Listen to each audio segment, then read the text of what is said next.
Bom dia a todos, todes. Sejam bem-vindos, bem-vindas e bem-vindes ao Museu do Amanhã.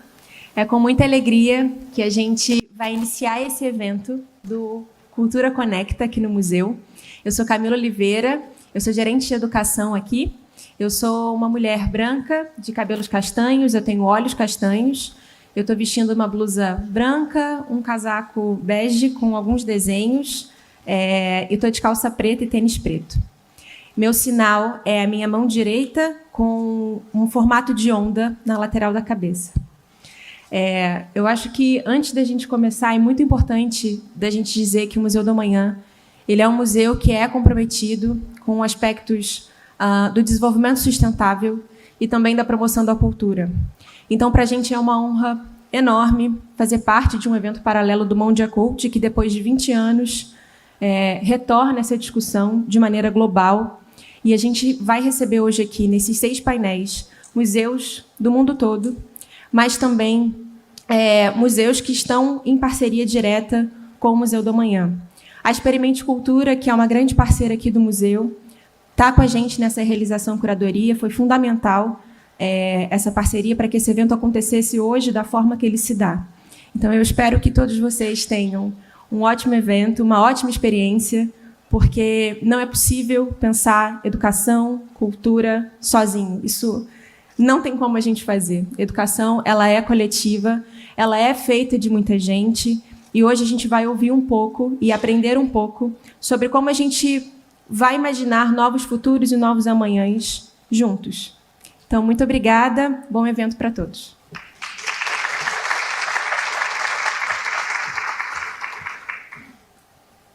Ela chegou, nos pegou de susto e desfez muitos caminhos. Tivemos que reaprender a viver. E com resiliência manter vivo o que não poderia se deixar apagar.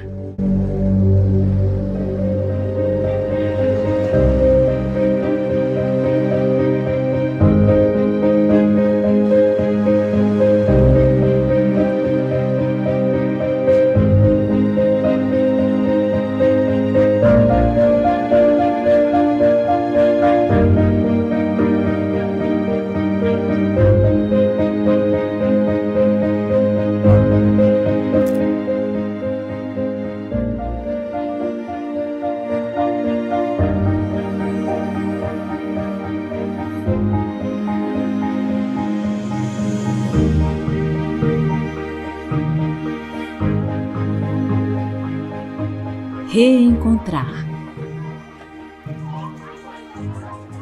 E pela cultura,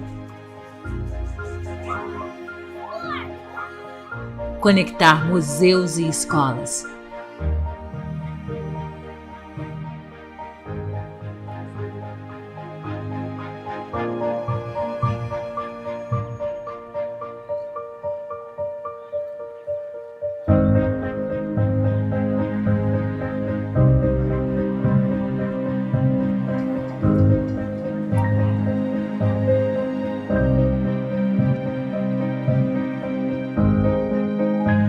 Bem-vindo! Você chegou ao Cultura Conecta.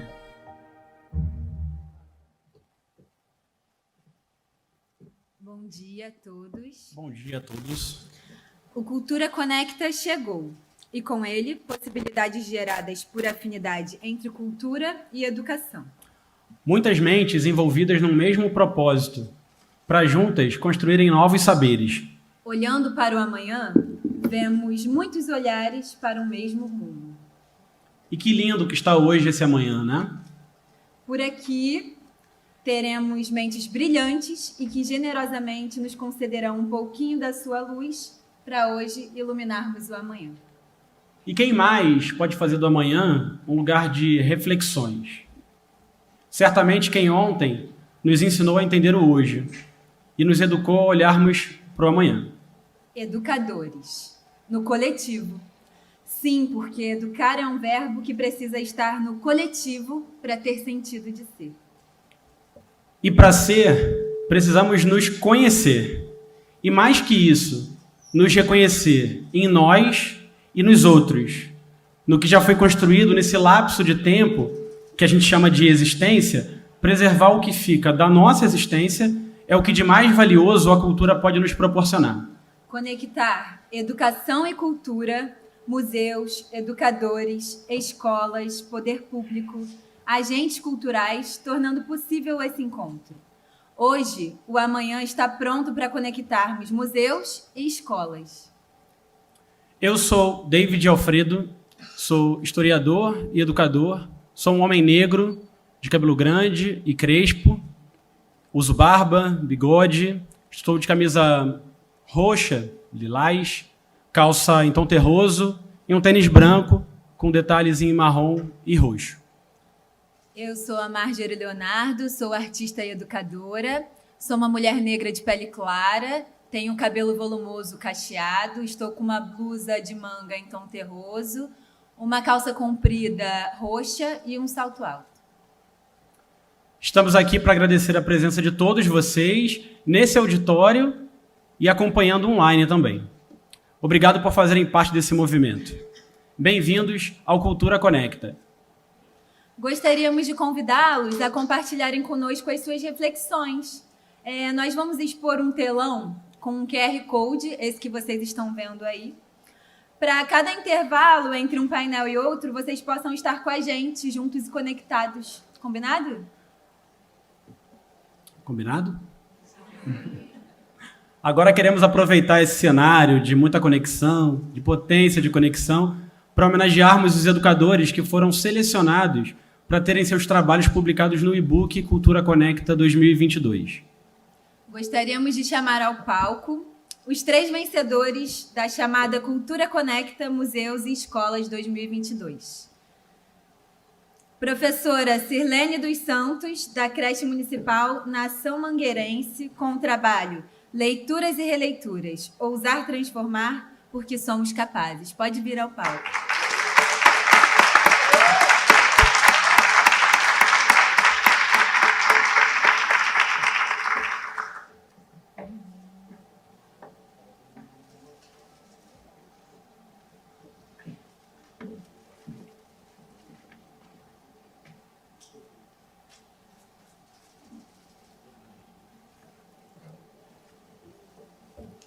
Professoras Luciana e Daiane, da Escola Municipal São Domingos, com o trabalho Experiências Estéticas nos Anos Iniciais, as artes como imersão cultural.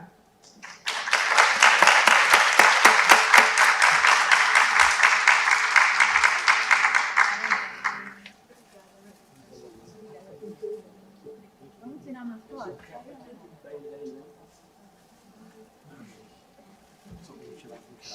Aqui, para aqui?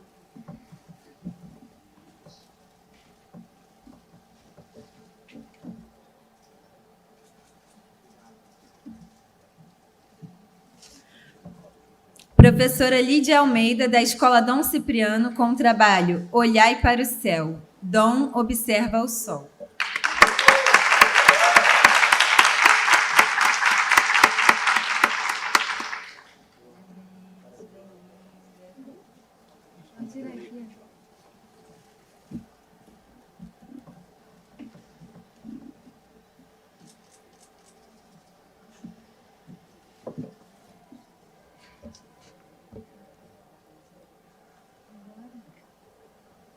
Eu convido todas vocês para virem aqui para o meio, por favor.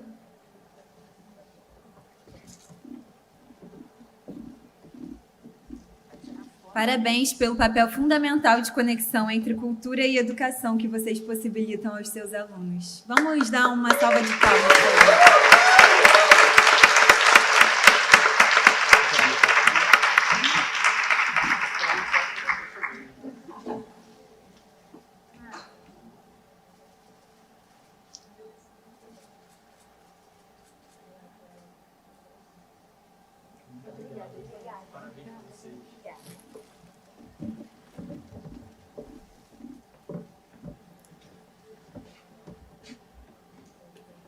Então, pessoal, passado esse momento de celebração, de premiação, dos bonitos trabalhos de educação, das propostas compartilhadas, vamos dar sequência ao primeiro painel do evento. Gostaria de convidar ao palco a senhora Vera Lúcia Mangas, representante regional do Instituto Brasileiro de Museus, IBRAM, e vice-presidente do Conselho Internacional de Museus, ICOM Brasil. Por favor.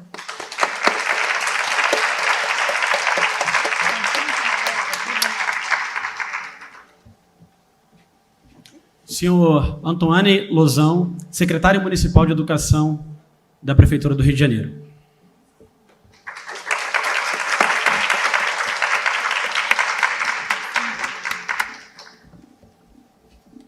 E senhora Isabel de Paula, coordenadora de cultura da Unesco Brasil, que estará conosco diretamente do México, onde acontece a Mondiacult, Conferência Mundial de Cultura realizada pela Unesco. Bem-vinda, Isabel.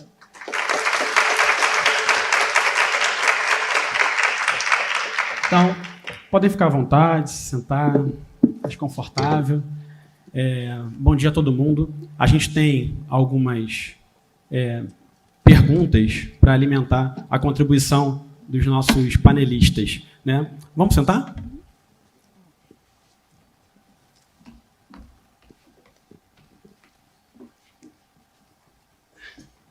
Vou começar as contribuições pela Vera. Muito bom dia. Museus no Brasil e no mundo permaneceram fechados por longo período. Muitos ainda não conseguiram superar os prejuízos gerados durante a pandemia. Em um movimento de reinvenção, para que a conexão entre público e instituições não se perdesse, muitos museus emergiram com soluções criativas ao enfrentamento da pandemia, mostrando por meio de muita resiliência caminhos possíveis a essa nova realidade.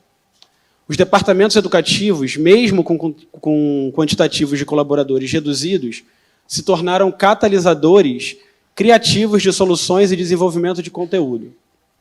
Qual sua visão sobre o papel do educativo nesse momento de reconexão? Bom, primeiro, obrigada pela pergunta. Bom dia a todos e a todas, né? Eu estou aqui representando o Instituto Brasileiro de Museus e o ICOM Brasil e queria agradecer o convite, né? Agradecer no nome da Renata Prado, do Experimenta Cultura, nesse evento Cultura Conecta Museus e Escolas, que, enfim, é um evento que faz parte aí da programação paralela da Conferência Internacional Mundial Cult.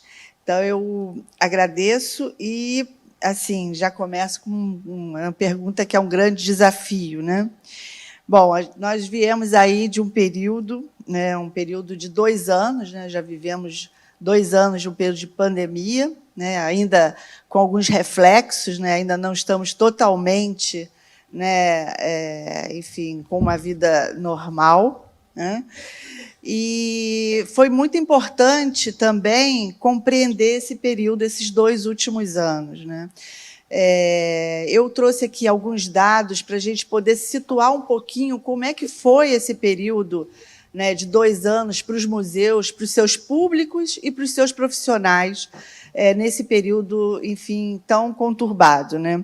E eu tomei como base uma pesquisa, muitos de vocês podem ter participado, né, tiveram várias pesquisas, tanto no Brasil quanto de outros países, em relação como é que a pandemia, né, ela impactou, né, na ação dos museus, do campo da cultura e também na sociedade, né? Então, eu trago aqui alguns dados só para a gente ter uma noção, né? O ICOM Brasil fez uma pesquisa em agosto de 2022, foi uma pesquisa bastante divulgada nas redes sociais, e ela, então, para compreender não só como é que estavam os profissionais de museus naquele momento, né? Nós tivemos muitos museus que fecharam suas portas e muitos ainda não abriram, né? Com dificuldade mesmo, né? De ultrapassar esse momento difícil, momento difícil também para a questão da empregabilidade dos profissionais de museus, né? E aí, só para dar um panorama bem rápido, né? Foram respondidos no primeiro ciclo, que foi dos profissionais, 1.039 profissionais de 23 estados brasileiros, mais o Distrito Federal, né? E, em termos estatísticos, 44% desses profissionais se sentiu ansiosos, 28,1% sobrecarregados, mais 26% angustiados, cansados, desestimulados, estressados e desesperançosos, né? Então, a gente teve aí um problema bem difícil de ultrapassar no que fala no campo dos profissionais. No campo do público, né, dos públicos do museu, nós tivemos 4.210 respondentes em 412 cidades e 25 estados, mais o Distrito Federal, né? E um terço do público que respondeu acreditava e acredita, né, na pesquisa, que o museu é prioritariamente um lugar de conhecimento, reflexão e inspiração, né? Bom, diante de todas essas dificuldades, né, desses 2 anos que tivemos que ultrapassar, perdas, né, dificuldades nas famílias, nos trabalhos, né, os museus se mostraram bastante resilientes, né? Nós tivemos aí uma programação, uma adaptação, né, de programação e de atuação e de ação dos museus para um campo digital, um campo novo, né? Mas também nós sabemos que o campo digital ainda precisa alcançar boa parte da sociedade brasileira. E aí, sim, eu acredito que a ação social, né, a ação educativa dos museus, né, que é uma das funções essenciais do museu, né, para além da conservação, da comunicação, né, e da preservação do acervo, a ação educativa traz, né, essa reflexão e esse sentido do acervo, né, do que o museu quer transmitir e quer alcançar os seus públicos, né? Então, eu acredito que o setor de educação dos museus é um setor que cada vez mais tem o seu protagonismo dentro dos museus. Ele é um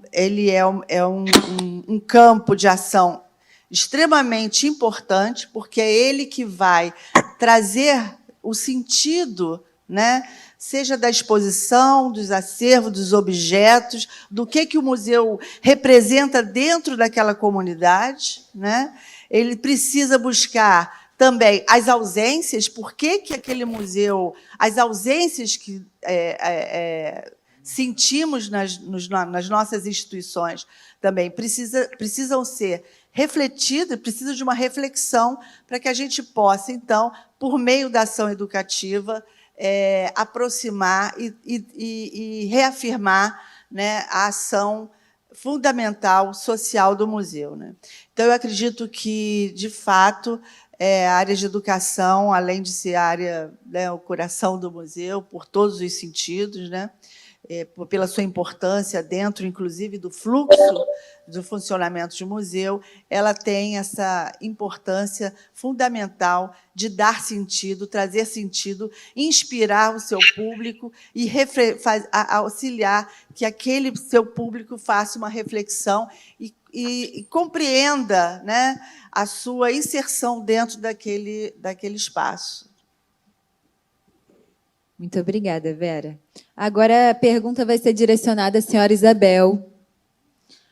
A Organização das Nações Unidas para a Educação e Cultura, UNESCO, é o braço do sistema ONU com a missão de contribuir para o desenvolvimento sustentável e o diálogo intercultural por meio da educação. Naturalmente, a UNESCO tem um papel extremamente importante no estímulo ao desenvolvimento social, que facilite caminhos para uma educação mais equânime e que estimule o aprendizado cultural. Se hoje fizermos uma avaliação sobre acesso à cultura no Brasil, quais os principais desafios que temos a vencer nesse momento pós-pandêmico? Bom dia a todos, bom dia a todas. Eu gostaria, em primeiro lugar, de agradecer o convite, parabenizar a organização dessa iniciativa tão importante, a Experimente Cultura, que, junto com o Museu do Amanhã e o IDG, realizam esse importante evento paralelo no âmbito da Conferência Mundial sobre Políticas Culturais e Desenvolvimento Sustentável da Unesco.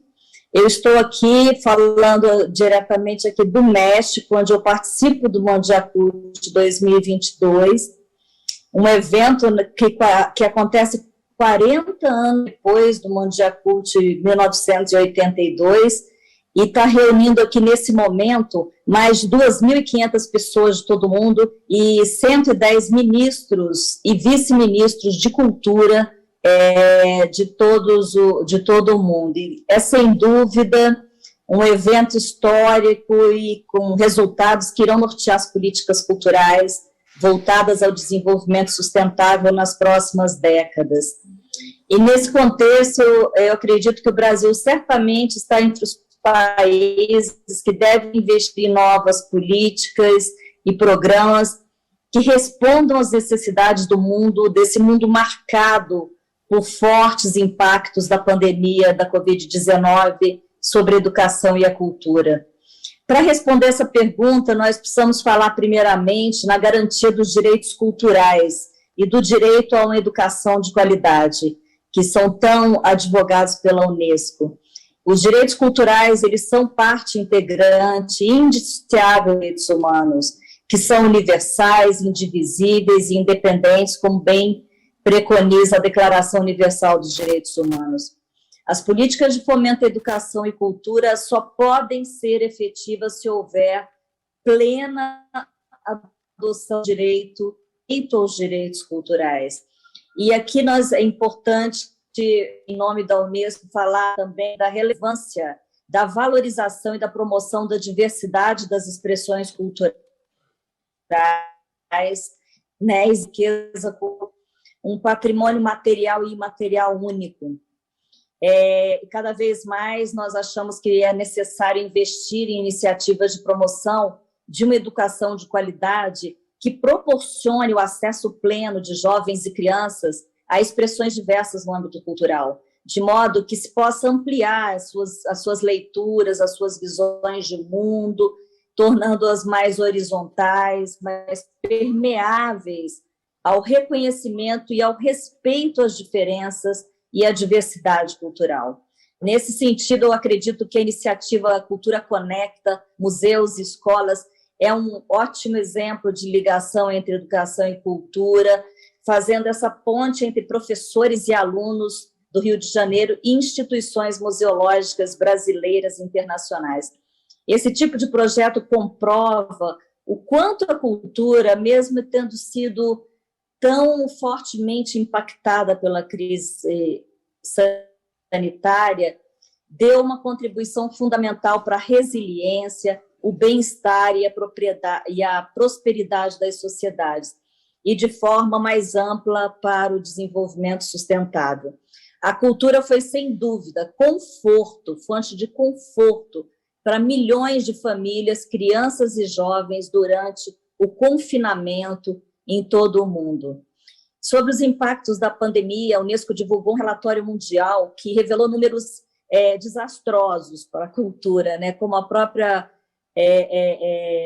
Vera Mangas falou há pouco no âmbito dos museus, né? Em nível mundial, assim, o setor ele perdeu mais de 10 milhões de empregos em 2020. Houve uma queda entre 20% e 40% na renda dos artistas e profissionais do setor.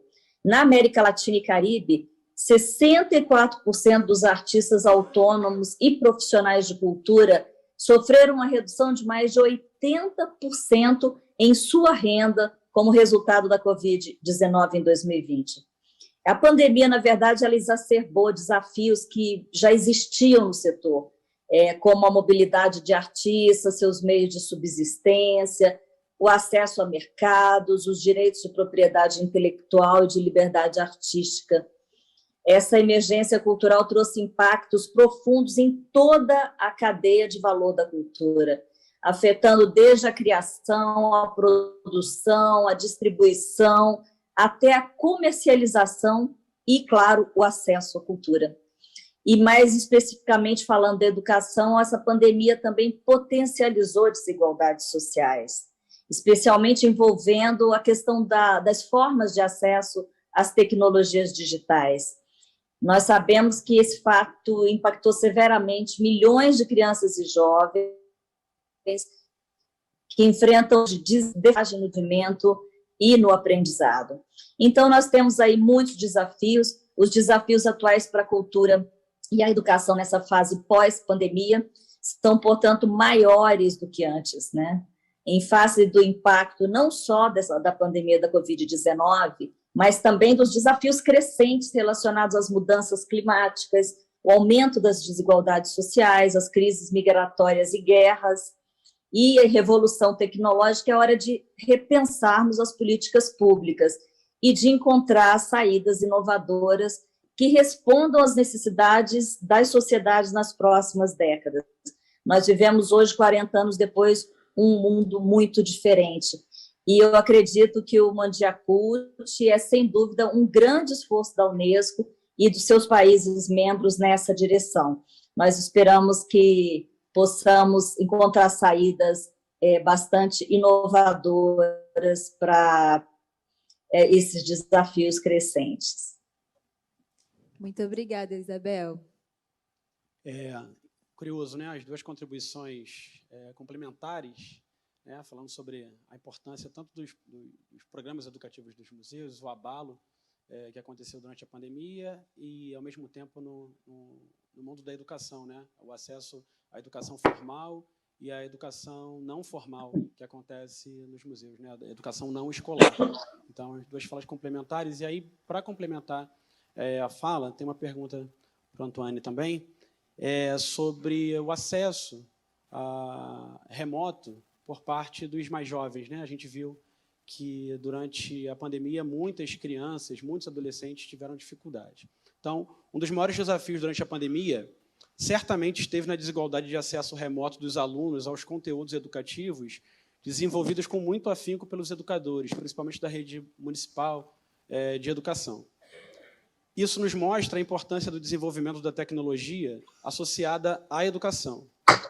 A aplicação de ferramentas digitais associadas ao desenvolvimento de uma educação pública de qualidade dentro das escolas é, de fato, uma realidade possível para a juventude do Brasil?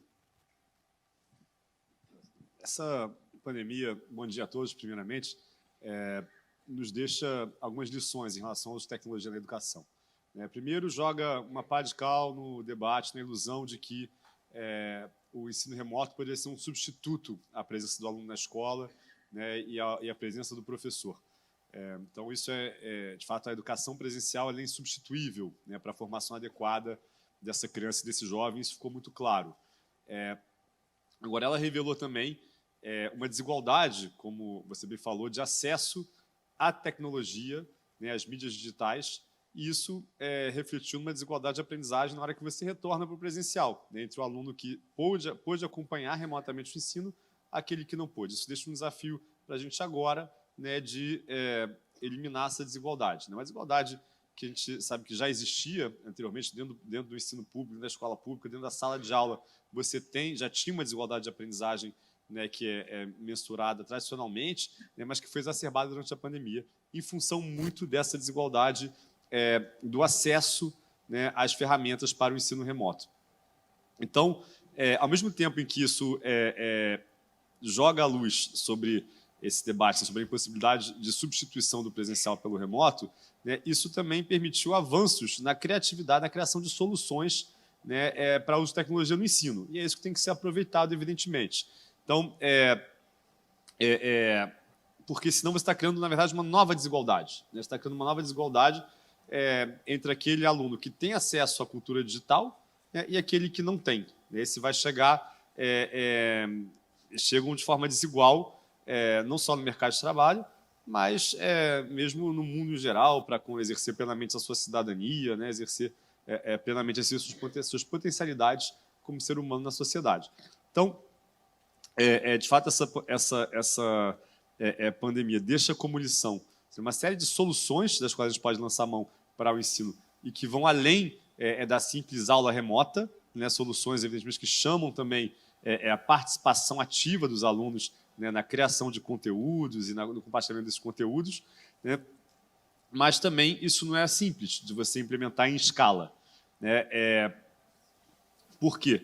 Você tem, no setor público, especialmente, tá, quando a gente fala de rede pública, um desafio que vai desde a aquisição de tecnologia, isso é real. Tá? A gente está, por exemplo, no município do Rio, nós temos 1.544 escolas, e um dos nossos principais projetos para a expansão do ensino integral são os ginásios experimentais tecnológicos, que é um modelo de ensino, né, que envolve tecnologia orientada para um ensino mais criativo, que envolve o protagonismo do aluno, numa postura investigativa, né, e você tem desde uma dificuldade para adquirir essa tecnologia, para montar essas escolas, porque o administrador está acostumado a fazer aquisição de uniforme, de merenda, mas ele não conhece bem esse mercado, né, mas essa nem é a maior dificuldade. A maior dificuldade, evidentemente, é você preparar também o seu time, né, todo o corpo de professores, profissionais de educação, para lidar com essa tecnologia, que muitas vezes é uma barreira para ele também, é um tabu para ele também, né? Então, ultrapassar essa barreira para poder chegar no aluno e ofertar esse novo modelo para o aluno, né? Então, isso é um grande desafio.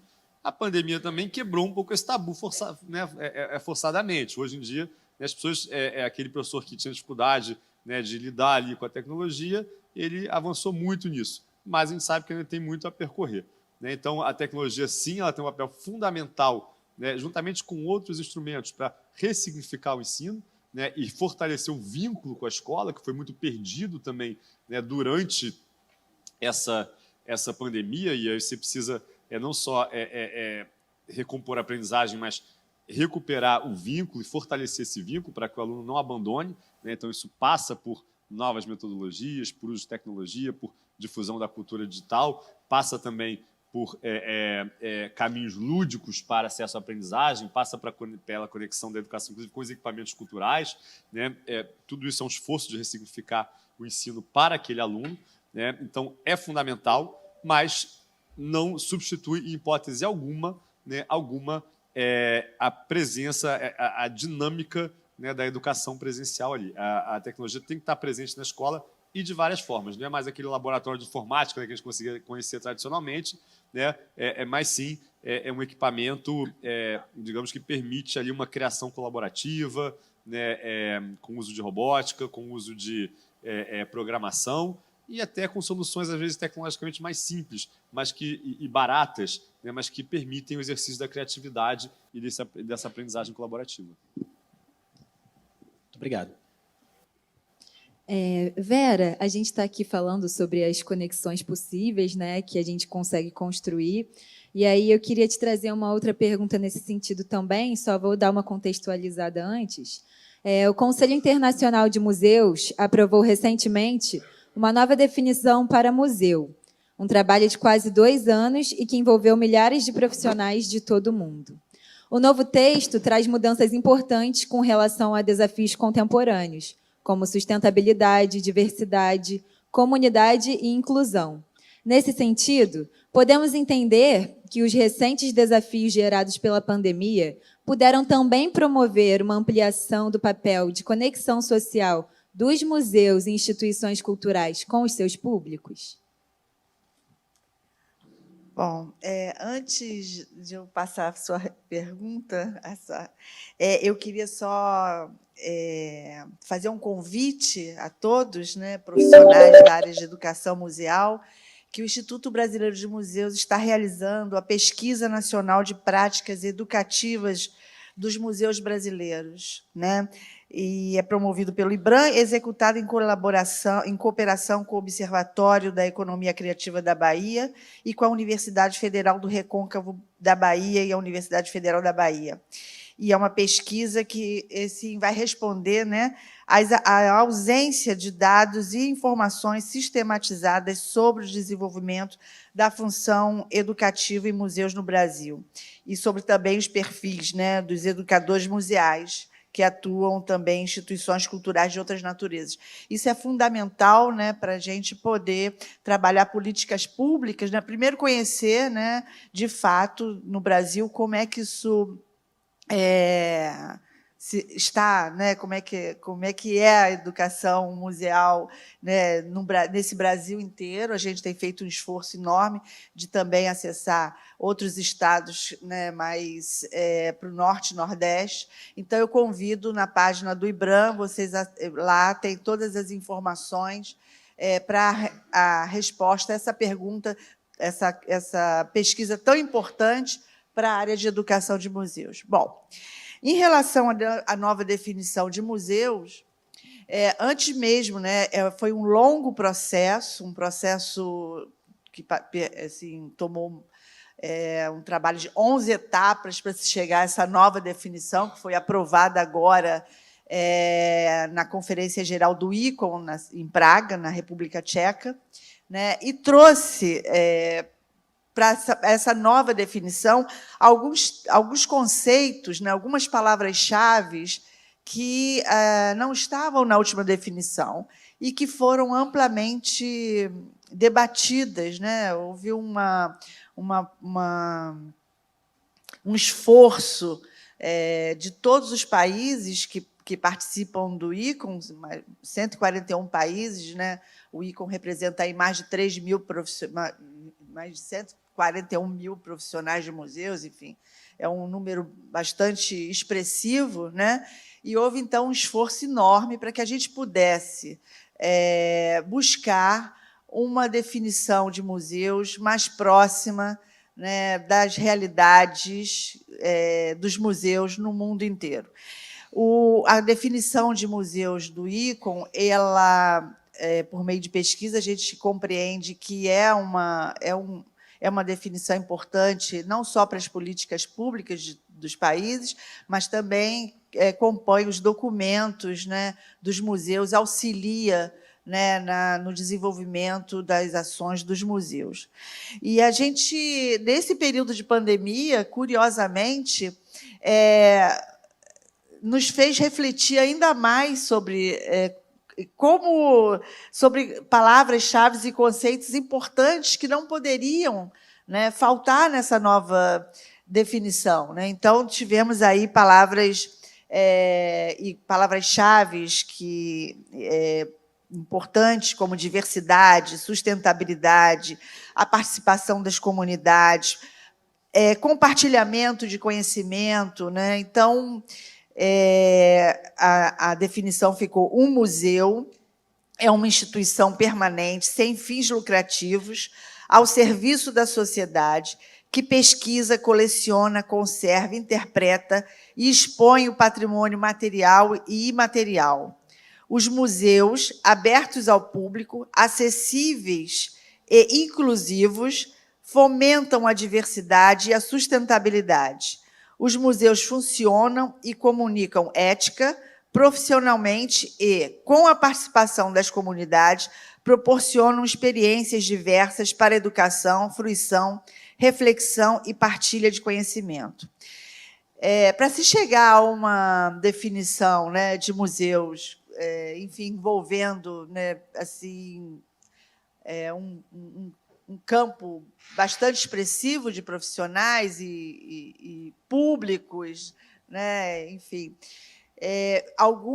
algumas palavras-chave não entraram como gostaríamos que tivesse dentro dessa definição, mas eu acredito, sim, que a pandemia, aliás, nos fez refletir sobre várias questões referente à nossa atuação nas nossas instituições. Eu acho que ela teve, enfim, teve todo aspecto, enfim, de prejuízos, né, para toda a comunidade museal, mas também nos fez refletir bastante sobre algumas ações e algumas ausências que a gente precisa olhar e refletir para que a gente tenha aí instituições, de fato, preocupadas com a questão da inclusão social e do pertencimento à sociedade.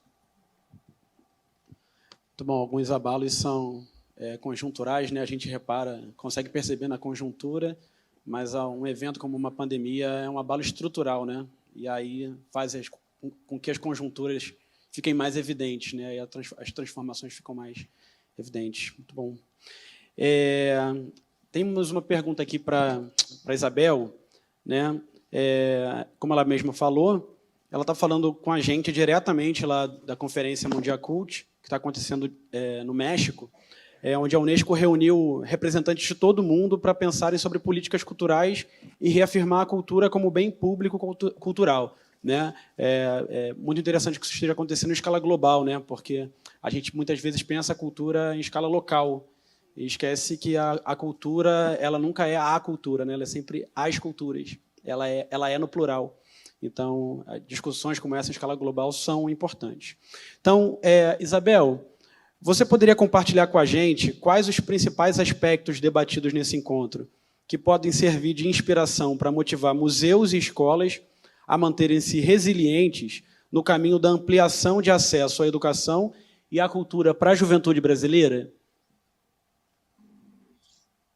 Sim, bom, aqui nós temos, assim, vamos dizer, uma tempestade de ideias, né? Tem muitas reflexões, né? O Mundiacult, desde a primeira edição, em 82, ele propõe exatamente atualizar as discussões e as diretrizes internacionais para as políticas culturais. Então, aqui em todos os âmbitos das nossas convenções, existem fortes discussões, inclusive em torno da nossa recomendação sobre museus de 2015, né? Então, nesse ano, o Mundiacult, ele está, na verdade, assim, trazendo novos diálogos para que a gente possa compreender melhor esse cenário atual do setor de cultura, né? De forma que a gente possa reconstruir e revitalizar esses paradigmas da cultura, né? E possamos atuar numa perspectiva do desenvolvimento sustentável, combatendo aí, mitigando as desigualdades e atentos a esse processo que está muito crescente das mudanças climáticas e esse impacto sobre a cultura, sobre o nosso patrimônio. Isso vem sendo bastante forte também.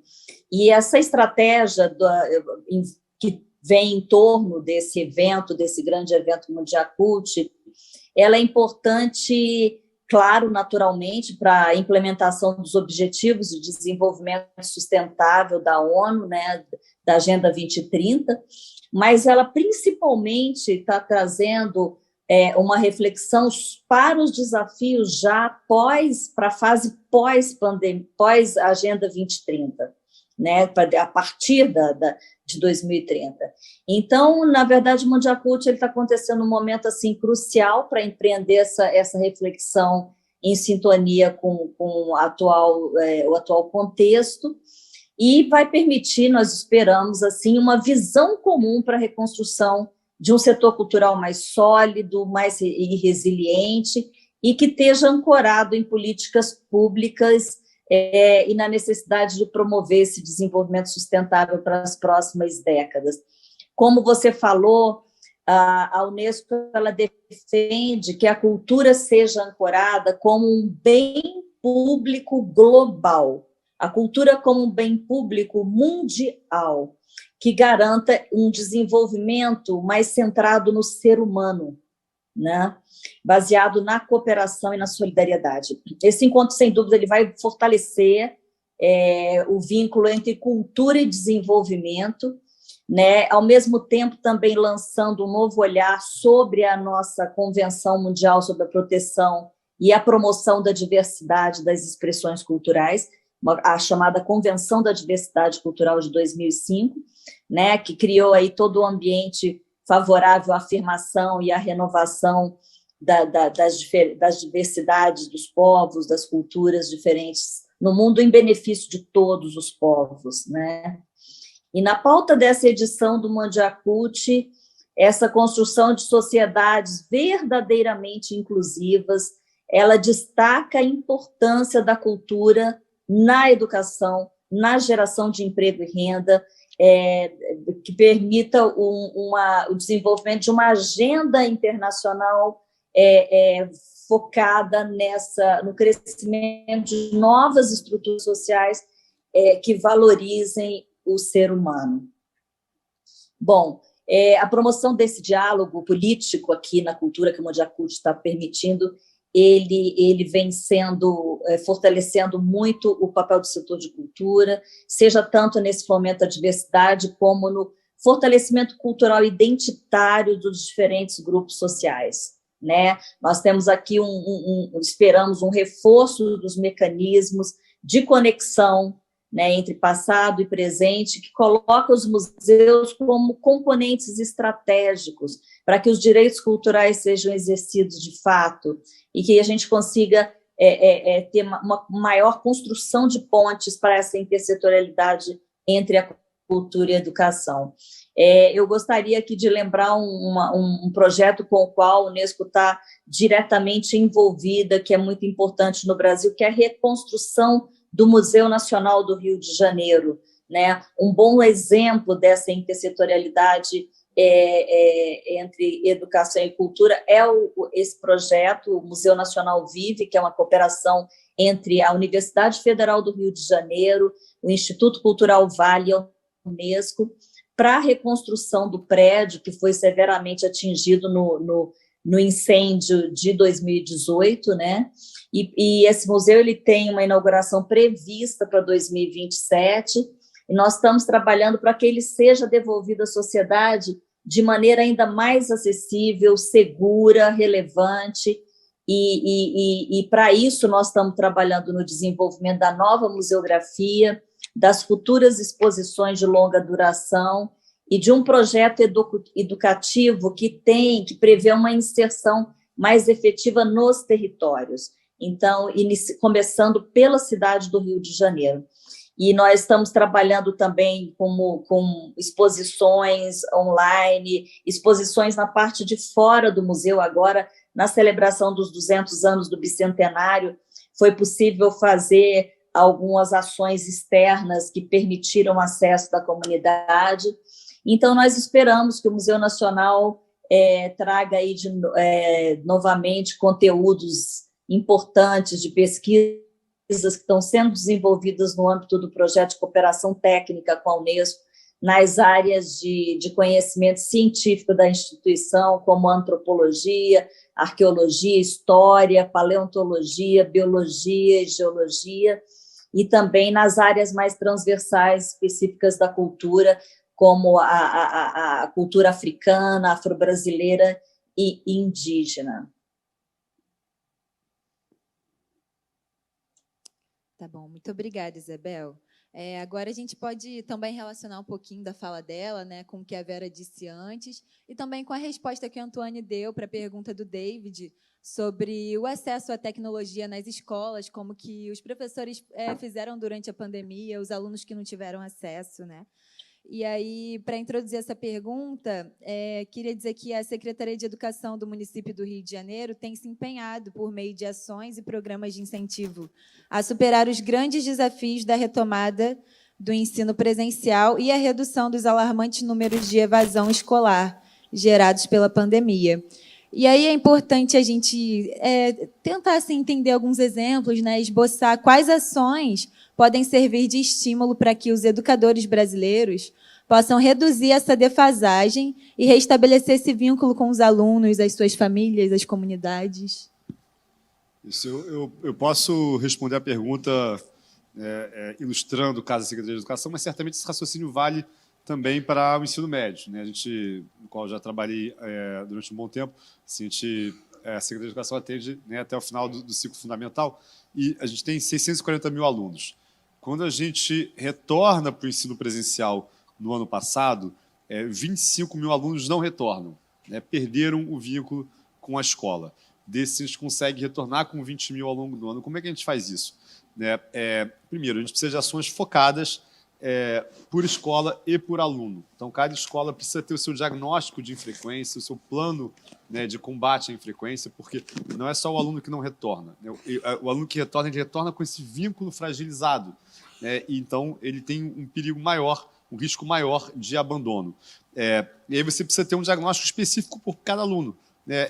O que provoca o abandono do aluno que está na etapa de alfabetização, né, não é a mesma coisa que provoca esse abandono do aluno que está já numa fase de transição do ensino fundamental, né? Então, esse aluno ele chega primeiro com um vínculo mais fragilizado, às vezes com problemas comportamentais e emocionais maiores, né? Então, isso passa pelo fortalecimento da dimensão socioemocional também, né? Pelo restabelecimento dessa dimensão, e por um diagnóstico específico do que pode estar causando a infrequência desse aluno. Primeiro, como rede, você tem que identificar os alunos que estão em risco, né? Então, a gente vem desenvolvendo métodos de acompanhamento de trajetórias individuais, né, para entender, porque às vezes esse aluno tem risco de abandono, você consegue puxar ele naquele ano, mas no ano seguinte, né, ele está novamente em risco. Então, você tem que acompanhar a trajetória individual e identificar quais alunos que estão, de fato, em maior risco de abandono. Então, a gente tem desenvolvido, inclusive,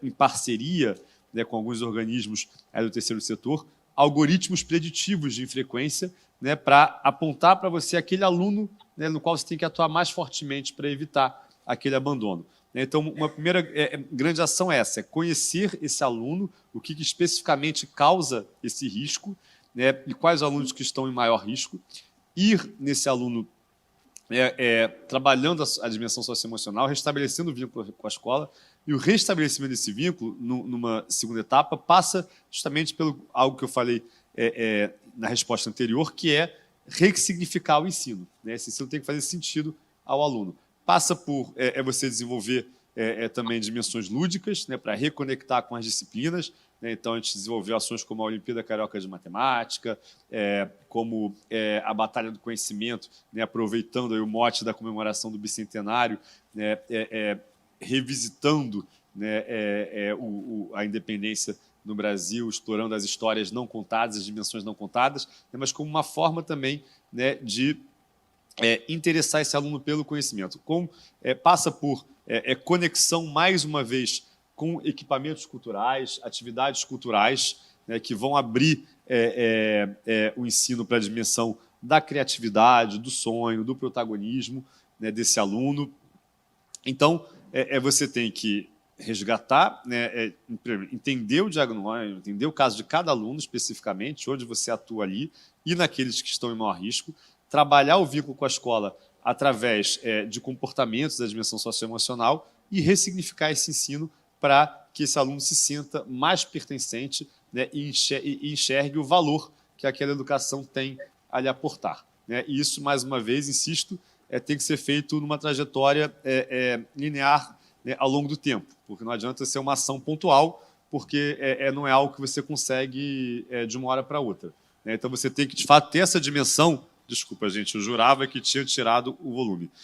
Você tem que ter essa dimensão acompanhando esse aluno ao longo do tempo, para que você esteja sempre ali entendendo o momento que ele está passando e garantindo esse vínculo. Ótimo. A gente está indo para uma reta final desse painel e eu já quero agradecer pela generosidade de vocês estarem aqui com a gente, Vera, Antoine, Isabel, contribuindo para que esse painel pudesse acontecer, né?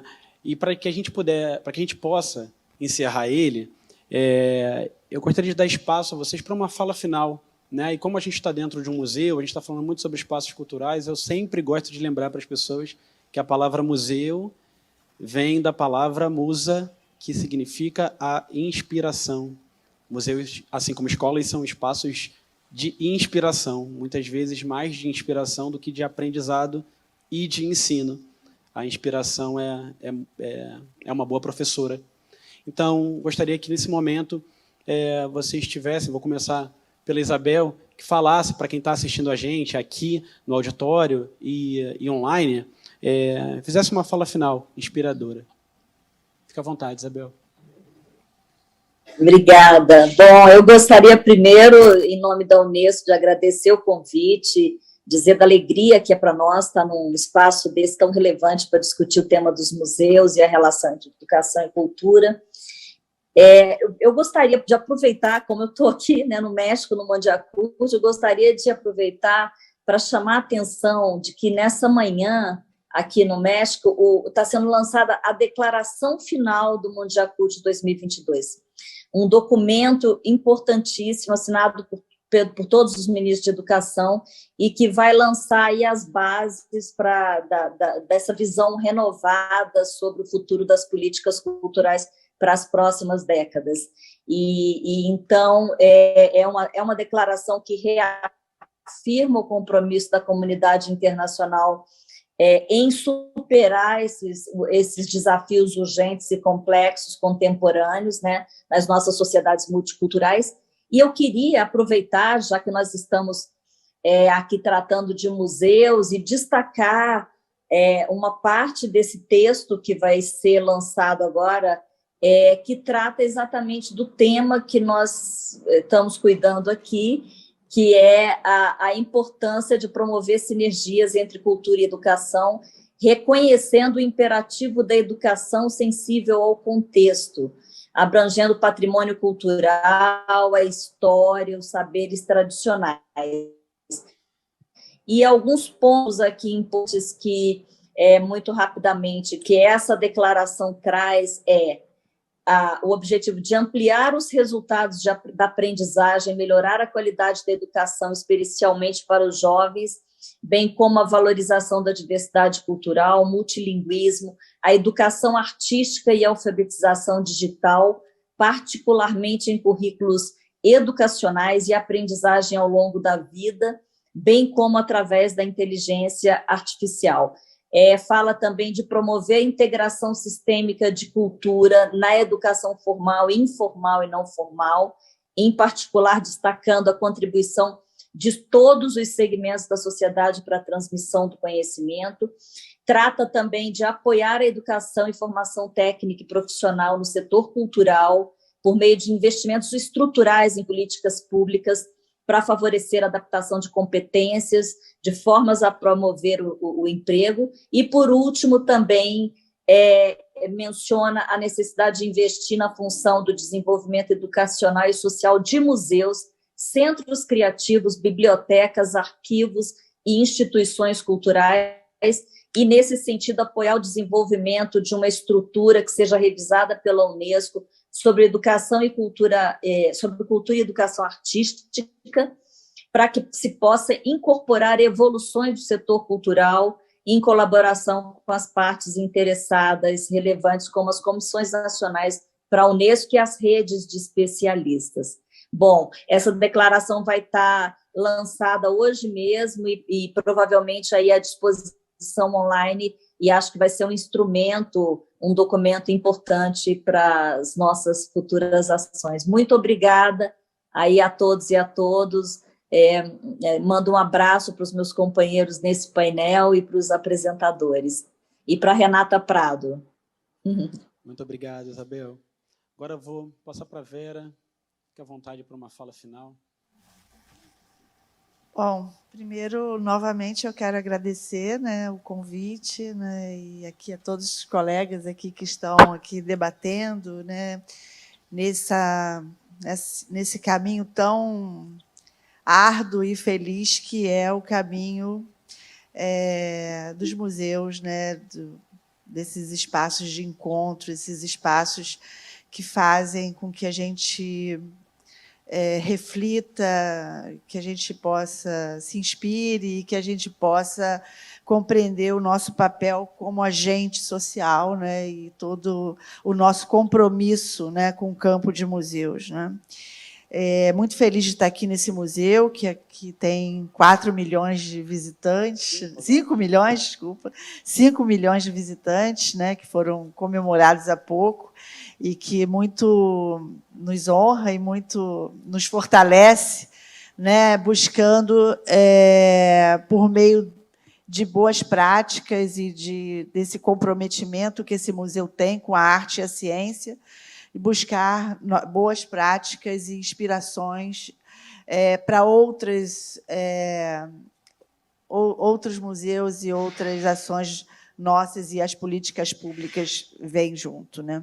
Eu estive há pouco tempo, a semana passada, no Museu do Grafite, no museu lá na Pavuna, e que o poder público ainda precisa estar perto, né? A gente precisa olhar muito, né, em algumas regiões da cidade, em alguns museus, que a gente precisa estarmos juntos, né, nessa ação, especialmente, né, dos educadores, né, desse papel importante que os educadores de museus têm. Então, para mim, foi gratificante também ver um museu lá na Pavuna, com uma ação junto à comunidade de extrema relevância. Então, precisamos, depois desse período da pandemia, a gente precisa continuar nessa luta, né, buscar dentro dos nossos papéis, de cada um de nós, temos os nossos papéis aqui, então, buscar, enfim, melhorar cada dia mais e garantir o acesso da sociedade para esses espaços incríveis que são os museus. Eu sempre falo, me refiro a uma frase da doutora Anísia da Silveira, né? Que os museus e tudo que eles representam nos inspirem e nos espantem, como diz a doutora Anísia da Silveira, que nos fez compreender que arte e loucura são indissociáveis. E ela fala: é necessário se espantar, se indignar e se contagiar. Só assim é possível mudar a realidade. Então, vamos juntos e que a gente tenha aí um caminho muito bacana e que, enfim, a gente continue construindo uma sociedade cada vez melhor. Obrigada a todos, obrigada a todos. Muito obrigado, Vera. Agora, Antônio, fique à vontade, sua contribuição final. Olha, David, na verdade, estou bastante inspirado aqui pela fala dos colegas, esse esforço, né, de reflexão e sobre o papel, né, dos equipamentos culturais e dos museus, especialmente, né, porque o trabalho que a gente faz na Secretaria de Educação e com os nossos alunos, especialmente considerando que nós somos gestores de uma rede municipal, né, gestores, dirigentes municipais, né, ele vai em dois sentidos nesse âmbito. Tá? Primeiro, trazer os nossos alunos para esses equipamentos, para conhecer esses equipamentos, para que eles se apropriem desses equipamentos. Né? Muitas vezes você tem ali alunos da Zona Oeste, da Zona Norte, né, de lugares como Vila Kennedy, Vila Aliança, Parque Colômbia, entre muitos outros, que nunca tiveram oportunidade sequer, né, de pisar no equipamento desse, né, no Museu da Manhã, no mar aqui do lado, no Planetário, está, né, aqui o presidente do Planetário, que eu estou vendo que é um grande parceiro nosso também. Enfim, em vários no MAN ali, e nunca viram aquela Baía de Guanabara que está ali. Então, trazer na ABL, então nós criamos parcerias com esses equipamentos para que os alunos possam se apropriar deles e entender que aquilo é dele, é da cidade dele e é dele. Né? Mas, num outro movimento, no movimento inverso também, a gente tem uma preocupação muito grande de valorizar a cultura dentro do território, né? Para que ele também possa entender que aquela cultura não é algo distante, não é algo que ele vai esporadicamente visitar, né? Mas sim ele é protagonista daquilo. Né? E a gente vive numa cidade, evidentemente, onde o território é muito rico culturalmente. Né? Então, a gente pode falar de uma série de elementos, a começar pelo samba, né? Mas, enfim, tantos outros elementos culturais, pela literatura, enfim, uma série de manifestações, né, que surgem no território. Né? E, então, é muito importante também que a gente promova ações e que a cultura se abra dentro do território. Né? A Vera citou aqui o exemplo da Pavuna, mas há outros. Né? Nós promovemos feiras literárias no território, fizemos a primeira edição da Fliportela, né, esse ano, para que esse aluno também seja protagonista dessas manifestações e dessa criação. Então, a gente está indo nesse sentido que eu estou vendo aqui, de abertura cada vez maior do museu, né, consciente do seu papel social para a sociedade como um todo, né, e isso permite também que a cultura, né, que as manifestações se espalhem para além dos muros do museu, como a gente pretende que a educação vá além dos muros da escola. Eu estava agora, antes de vir para cá, inaugurando, né, um painel na Presidente Vargas, a Escola Rivadavia Corrente, uma artista que pintou todo o muro da escola. De fato, isso abre a escola para a sociedade. Da mesma forma, a gente está vendo que o museu e os equipamentos culturais se abrem para a sociedade, né, e promovem uma verdadeira ocupação do território. Só assim, eu acho que, especialmente as crianças e os jovens, né, podem não só se apropriar disso, mas se sentir, de fato, ser protagonistas desse movimento, né, que acho que é importante para que eles exerçam plenamente, né, suas potencialidades criativas, suas potencialidades como seres humanos.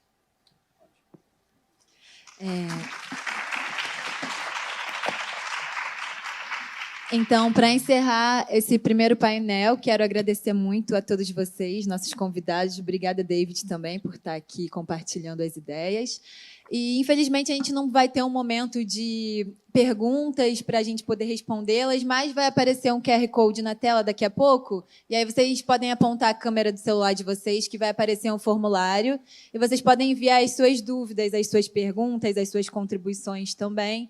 E a gente pode se comprometer em responder via e-mail, que vocês vão colocar o endereço de e-mail de vocês lá. E é isso. Muito obrigada pela participação de todos que estão aqui no museu hoje. Muito obrigada ao Museu do Amanhã também. E muito obrigada a vocês que estão aqui e a Isabel. Muito obrigado, pessoal. Obrigada. Até breve. Obrigada. Agora vem mais um painel para vocês aí.